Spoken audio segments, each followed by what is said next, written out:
ప్రభునేసుక్రీస్తు నామమున అందరికీ వందనములు.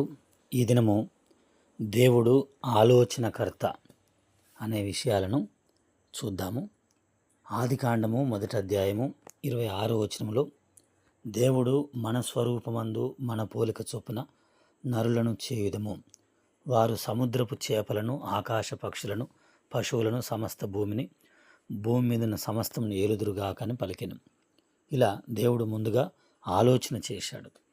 యెహోవా ఆలోచన సదాకాలం నిలుచును, ఆయన సంకల్పములు తరతరములకు ఉండును అని కీర్తనలు 33:11 రాయబడినట్లుగా సదాకాలం నిలిచే ఆలోచన దేవుడు చేసి నేటి వరకు కూడా మానవులంగా మనము జీవించినట్లుగా, దేవునితో నడుచున్నట్లుగా, లేక దేవుని యొక్క మార్గములను ఎరుగునట్లుగా, దేవుని గూర్చి ధ్యానించినట్లుగా మనకు అవకాశం ఇస్తున్నాడు. ఎందుకనగా ఆయన ఆలోచనకర్త. అందుకని మానవుడు దేవుణ్ణి ఎలా చేరుకోవాలి, లేక మోక్షం ఎలా చేరుకోవాలి అని ఆలోచన చేస్తున్నాడు. కానీ సాతానుడు దుష్టుని యొక్క ఆలోచన అనే కీర్తనలు 1:1 రాయబడింది. దుష్టుని యొక్క ఆలోచన ఎండిపోయినటువంటి ఆకుల వలెను, లేక రకరకాలైనటువంటి చక్రముల వలెను మనలను త్రిప్పుతూ మరి నేరస్తులుగా తీర్పు తీర్చబడుతూ ఉండునట్లుగా చేస్తూ ఉన్నాడు. ఆ సాతాను యొక్క ఆలోచనలో పడి ఏమి చేస్తున్నాము, ఎటు వెళ్తున్నాము, ఏమి తింటున్నాము, ఏమి త్రాగుతున్నాము, నా జీవిత గమ్యమేంటి, భవిష్యత్ ఏంటి, నేను ఇలా ప్రవర్తిస్తే నా యొక్క భవిష్యత్తు ఎక్కడ వెళ్తుంది, లేక నా కుటుంబము, నా జీవితము ఏమవుతుంది అనే విషయాలు కూడా ఆలోచన లేకుండా మానవుడు రకరకాలైనటువంటి దుష్ట ఆలోచన, దురాలోచనలను హృదయంలో నింపుకుంటున్నాడు. అయితే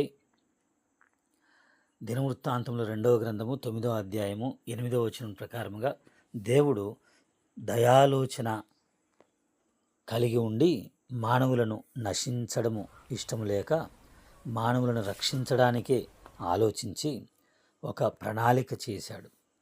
అలా శ్రేష్టమైనటువంటి ఒక ప్రణాళిక చేసి వీరెల్లప్పుడూ తమ హృదయాలోచనలో తప్పిపోవచ్చు, నన్ను తెలుసుకొని లేకపోవచ్చున్నారు. కాబట్టి నేను వారి కొరకై ఆలోచన చేస్తానని దేవుడే ఒక ఆలోచన చేశాడు. మానవుని యొక్క ఆలోచన లేక సాతాను యొక్క ఆలోచన నిత్య నరకమునకు, అగ్నిగుండమునకు నడిపిస్తూ ఉండగా దేవుడు మన విషయంలో దయాలోచన అనగా సదాకాలము నిలిచే ఆలోచన చేశాడు. ఎందుకనగా ఆయన ఆలోచనకర్త అని బైబిల్ గ్రంథంలో వ్రాయబడి ఉంది.